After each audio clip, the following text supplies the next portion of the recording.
একদিন দুই বন্ধু বনে ঘুরতে বেরিয়েছিল। হাঁটতে হাঁটতে তারা নানা রকম গল্প করছিল। এমন সময় সামনের জঙ্গল থেকে পথের ওপর উঠে এলো এক ভালুক। আচমকা ভালুককে দেখে এক বন্ধু ছুটে গিয়ে ঝটপট করে এক গাছের চড়ে বসলো। সাথের বন্ধু কি অবস্থা হলো ফিরেও দেখলো না। দ্বিতীয় বন্ধু গাছ চড়তে জানতো না।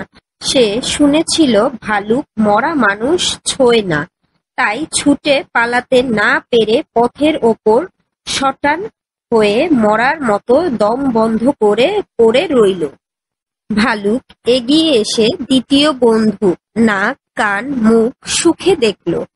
বারবার এমন কি করে শুঁকে যে মানুষটাকে মৃত মনে করে নিজের পথে চলে গেল। ভালুক চলে যাওয়ার কিছু পরেই প্রথম বন্ধু গাছ থেকে নেমে এলো। বন্ধুর কাছে গিয়ে সে বলল, ভাই, ভালুকটা তোমার কানের কাছে মুখ রেখে মনে হলো যেন কিছু বলছিল।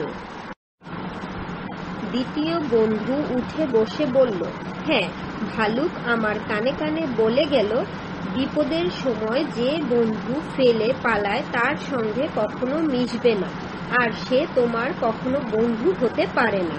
এই গল্পের নীতি কথা হচ্ছে, বিপদেই বন্ধুর পরিচয় পাওয়া যায়।